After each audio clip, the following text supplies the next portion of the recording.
안녕하세요. 하이드입니다. 하이엄. 저번에 해몽 설명하면서 음양오행론을 살짝 다뤘죠. 음양의 대전제, 어떤 현상으로 누군가는 벌고 누군가는 잃는다고 했어요. 내가 당근에서 시계를 파는 동시에 시계를 사는 사람이 생기는 거죠. 모든 걸 대립되는 음양의 상호작용으로 이해해 볼 수 있다고 했습니다. 재물운도 똑같아요. 부자 되는 법 영상에서 제가 일간별로 어떤 글자들이 있으면 부자 될 수 있는지 알려드렸죠. 돈을 버는 사람은 특정 글자가 갖춰진 거고 돈을 쓰는 사람은 그게 없는 거라고 했는데 이런 댓글들이 많더라고요. 그래도 사주에 좋다는 글자가 좀 있으면 기분이라도 좋을 텐데, 그쵸? 뭐 자기 현실은 어떻든 간에 없는 글자에 대해서 아쉬움을 느낄 필요가 전혀 없습니다. 예를 들어서 강을 건널 때는 배를 타는 게 좋다라는 문장이 있다고 쳐요. 근데 내가 가진 거는 오리배밖에 없어. 그럼 망한 걸까?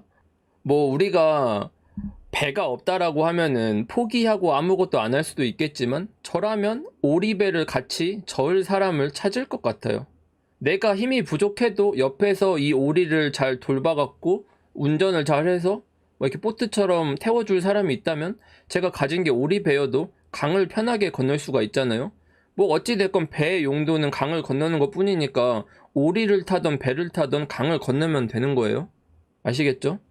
없는 글자에 연연하기보다는 가진 글자를 최대한 잘 쓰려고 노력하는 게 훨씬 낫습니다. 그래서 오늘 준비한 사주 비기 성공 스킬은 바로 오행별 개운법입니다. 먼저 내 사주에 어떤 게 왕한지, 즉 오행의 영향이 강한지를 알아야겠죠. 세 개만 보면 됩니다. 일단 첫 번째, 본인 일간. 두 번째, 많은 오행. 세 번째로 왕한 오행이에요. 많은 오행은 내 팔자에 무슨 색이 가장 개수가 많은지를 보는 거예요. 개수예요. 많다는 개수. 속궁합 미리 보는 방법에서 찝어드렸는데 오행은 3칸 이상부터 많다고 보시고 하나 정도면 적게 있다고 보시면 됩니다.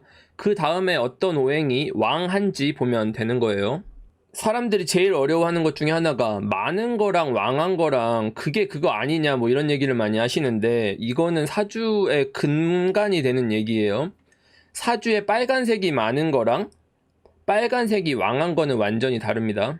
화가 뭐 예를 들어서 이렇게 있는 팔자가 두 개가 있다고 쳐요. 그러면 둘 다 비슷한 구조가 아닐까 하는데 한 사람은 겨울에 태어났고 다른 한 사람은 여름에 태어났다고 해볼게요. 전자는 남들 다 추울 때 화가 두 개 있으니까 좀 따뜻하게 지낸다는 거고 후자는 여름인데 화가 두 개 있어서 지나치게 더운 거예요. 그러니까 뭐가 더 왕한지는 이 여름에 화가 투간한 애가 훨씬 왕합니다. 비교가 할 수 없을 정도로. 그래서 이 앞에 케이스에 해당하신 분은 그냥 화오행이 많다. 오른쪽에 해당하시는 거는 화오행이 왕하다예요. 투간 안 하는 것도 계절 중심으로 일단은 보셔야 돼. 근데 특정 사주들은 막 색깔이 막 복잡해갖고 막 뭔지 모르겠는 사주들은 그건 진단을 그냥 받으시는 게 좋을 것 같아요. 자기가 그 구조를 보긴 좀 어려워요. 초보자 분들께서. 근데 일단은 색깔이 뭐 명확한 분들이 꽤 있으시니까 이거 보시면은 아실 것 같고요. 그러니까 뭐 퉁쳐서 정리를 하면 특정 오행이 많아도 이 사주를 둘러싼 계절의 영향이 가장 크다. 그래서 많은 오행이랑 왕한 오행을 구분해서 생각하면 좋습니다. 아무튼 어떤 오행이 왕한지 아는 방법 중에 제일 쉬운 건 계절을 보는 거예요. 첫 번째로 봄생인 사주 인묘진월이면 목 오행이 왕한 겁니다. 월지 자리에 인묘진이 봄생이죠. 두 번째로 여름생이면 화오행이 왕합니다. 계절로는 4월, 5월, 미월. 근데 미월이시면 그냥 토오행이 왕하다고 보시면 됩니다. 진술충미 중에서 미오행만 그래요. 미토만. 다음으로 월지에서는 신유술이 있으면 가을생이고 금오행이 왕한 거예요. 마지막으로 해자축은 겨울생이고 수오행이 왕한 겁니다. 됐죠? 이 계절이 말하는 거랑 비슷한 개념이에요. 근데 오늘은 거기에 자기 오행이 몇 가지 덧붙였을 때 얘기를 하는 겁니다. 일간이랑 월지 보시고 어느 색이 얼만큼 있는지도 보면 자기 팔자에 어떤 오행이 영향이 제일 강한지 감을 잡을 수 있을 거예요. 그거 바탕으로 오행별 영상 골라보면 되겠죠. 팔자에 수가 강한 분들을 개운시켜 보도록 하겠습니다. 수라는 건 계절로 치면 겨울이죠. 보통 사계절이면 봄, 여름, 가을, 겨울 이렇게 한 사이클 돌잖아요. 겨울은 이런 순환의 마지막에 위치하는 시기입니다. 계절이 아니어도 뭔가 시작할 때는 씨앗처럼 작은 양상이죠. 그러다가 점점 커지거나 복잡해지면서 끝에는 보통 정점을 찍잖아요. 목화토금 수 이렇게 오행상으로도 계절상으로도 마지막에 위치한 수는 기본적으로 이 확장력이 강합니다.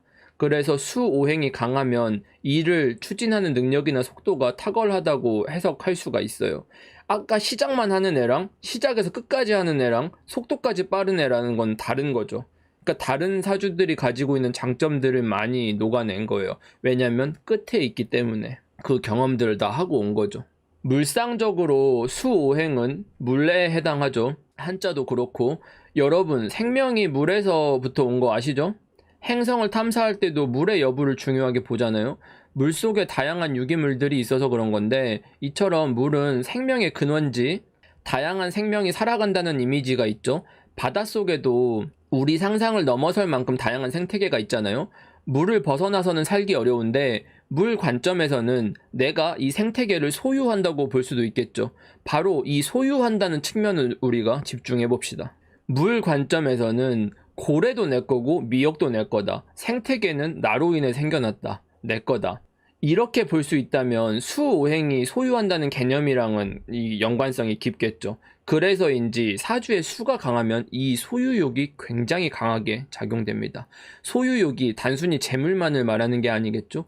중요하고 능력 있는 사람들을 내 사람으로 쓰고 싶어 하는 거, 내가 VIP들처럼 능력 있는 사람들만 상대하고 싶은 마음인 거죠. 급이 안 되면 내 곁에 두기 싫어합니다. 그 급이 어떤 급인지는 사람마다 달라요. 근데 문제는 이러한 욕망이 타인에게도 드러나기 쉽다는 거예요. 제가 저거 갖고 싶어 하면 아무래도 영향을 받겠죠. 그래서 수가 어떤 걸 가지려고 하면 막 주변에서 쳐다봐요. 뭐야, 막 제가 저거 가지려고 하는 것 같아. 막 이런 식으로 주목되는 것들이 있어요. 뭔가 모든 일에 자기가 하려고 하면은 그 내가 가지려고 하는 욕심을 감추는 게 엄청 중요해요. 내가 뭘 원하는지 몰라야 돼요. 근데 수가 팔자에 너무 강하면 타인한테 내가 뭘 갖고 싶어 하는지에 대한 내 욕망이 드러나게 돼요. 내가 뭔가를 갖고 싶거나 뭔가 욕심나는 게 있으면 그걸로 인해서 사기꾼들이나 이런 사람들이 작업치기가 딱 좋아지는 거죠. 요걸 잘 보완해야 합니다. 자, 그렇다면 수가 강한 분들은 어떻게 해야 부자가 되고 더 잘 사느냐? 재물은 개운법 4가지 규칙 중에서 첫 번째는 바로 목표를 위해서 수단과 방법을 가리지 말라는 겁니다. 수가 강하면 포기를 절대 안 해요. 얻고자 하는 게 있으면 수단과 방법을 절대 안 가립니다. 악마와의 계약 어쩌고 저쩌고 막 얘기하잖아요. 그런 게 실제로 있었으면 수왕한 사람들은 악마한테 영혼을 다 팔았을 거예요. 우리가 소유욕 얘기를 했잖아요. 수가 강한 분들은 어떻게든 갖겠다는 의지가 있어요. 이게 긍정적으로 작용하면 대단히 좋겠죠. 하이 리스크 하이 리턴이겠지. 얻는 게 많겠죠. 근데 부정적으로 작용한다면 그냥 위험만 부담한 게 될 거잖아요. 악마랑 계약서만 쓴 거잖아. 내가 받은 게 없어. 계약서에 도장만 찍어버렸어. 그래서 이 위험 부담에 대한 보험 차원에서의 비용이나 유지 비용 같은 게 많이 들어가게 됩니다. 그래서 자기 욕망을 위해서 뭐든 하겠다는 게 이 사주의 큰 위험 부담이 될 수 있다. 그래서 내가 어떤 욕망하는 바를 안전하게 유지하고자 하는 그 보험 비용, 그런 수고로움, 그런 공수, 내가 주변에 들어가는 에너지, 이런 것들에 대한 지출이 너무 커요. 이걸 주의하셔야 됩니다. 그 위험을 진 만큼 그게 나를 무너뜨릴 수가 있어요. 두 번째 규칙입니다. 수가 강하면 일을 벌릴 때 지나치게 스케일이 커지면서 산으로 갈 수 있다. 수가 강한 분들이 이 일을 진행할 때는 아까 그림이랑 비슷한데 달라요. 수가 강한 분들이 일을 진행할 때는 짜임새를 잘 갖추는 게 중요해요. 아까 수오행이 마지막에 위치한다면서 확장성이 좋다고 했죠. 뭔가 하다 보니 일이 너무 커지고 아니 근데 다리가 왜 하나 더 있어? 뭔가 하다 보니까 일이 너무 커지거나 이상하게 흘러갈 수가 있어요. 특히 수가 강한 사람이면 다른 사람이랑 더불어서 뭔가 하다 보면 규모 자체가 엄청 커지게 되거든요. 나중에는 수습할 수 없을 정도까지 커질 수가 있어요. 확장된다고 무조건 좋을 수는 없잖아요. 그러니까 팔자의 수가 강하다면 일이 확대돼서 이렇게 확장돼서 크게 커질 걸 대비해서 미리 짜임새 있게 빌드업을 하는 게 중요합니다. 세 번째로, 자신과 자기 욕망을 철저하게 감출 필요가 있습니다. 수가 강한 분들은 나랑 타인에 대한 구분이 있어요. 내 사람들 그리고 남들, 이런 구분을 두는데 이게 나쁘다는 건 아니에요. 당연히 모든 사회적 관계에서는 확실한 내 편이 있는 게 유리하죠. 근데 이것도 티가 안 날 때나 가능한 거지, 누가 누구를 도와주는지 뻔히 보일 때는 오히려 약점이 될 수 있잖아요. 드러나서 좋을 게 많이 없죠. 수가 강하면 자기 패밀리십이 강해서 자기가 이런 연대를 하면서 크게 성공하기도 하는데, 무너질 때는 연대 책임이라던가 저런 패밀리십이 구실이 돼서 무너져요. 한 사람이 무너지면 다 무너져. 그러니까 이런 관계를 맺을 때에는 내가 이 사람과 이런 관계를 맺고 있다는 게 절대 드러나지 않도록 하는 게 유리합니다. 본인 속마음을 드러내는 것도 위험한 거예요. 같은 맥락입니다. 수가 강한 분들의 재물운 개운법, 마지막 규칙입니다. 맞는 말 하지 마세요. 예로부터 충신들은 다 어디로 갔다?